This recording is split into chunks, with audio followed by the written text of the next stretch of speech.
But basically, in a healthy gut, there's something called selective permeability.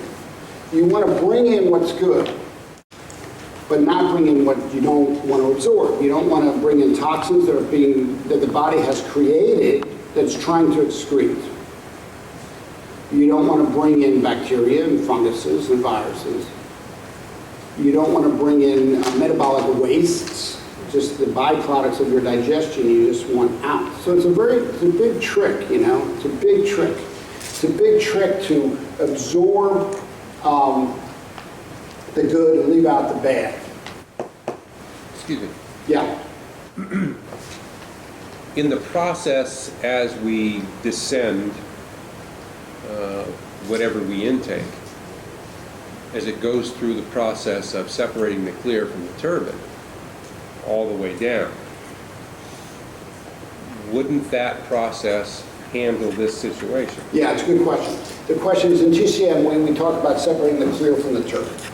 And that's exactly what happens in the small intestine. Now, who separates the clear from the turbid? Which organ functions to do that? Spleen. Spleen, exactly right. Well, that's the first one. Pardon? That's the first one. Yeah. The spleen is responsible for the integrity of the epithelium of the small intestine.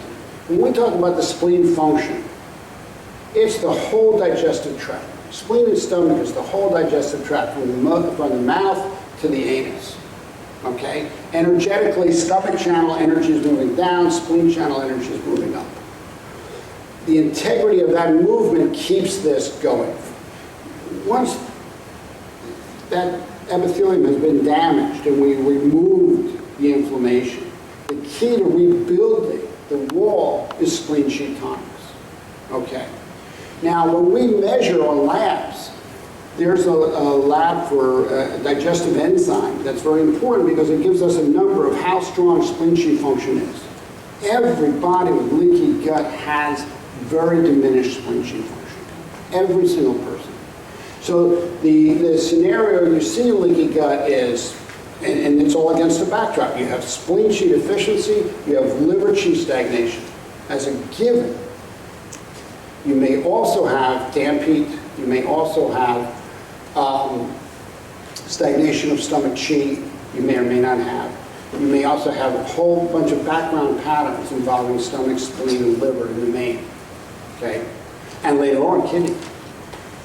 So separating the clear from the turbid is a spleen function. Okay? So we always see spleen sheet deficiency. Now, if it's still being irritated and inflamed, just tonifying spleen qi will not correct that. It will not get rid of the inflammation. You have got to address what we call damp heat in the small intestine. That's what you have to do. If you don't do that, it won't happen. To just tonify spleen qi will not clear the heat. And a lot of times what happens after you clear the heat, you find out that it's not just a spleen qi deficiency, but it's a spleen yang deficiency and a stomach fire deficiency. So in the background, you have cold in the stomach and the spleen and heat in the small intestine. So when you have heat and cold, treat the heat first. When you have excess and deficiency, treat the excess first. And we'll go into why we do that later. But that's sort of like a preview of what we're going to do. You can't start with tonics, you end with tonics. You got to clear excess and heat first, at least herbally. Acupuncture has different strategies, but with herbal medicine, that becomes important.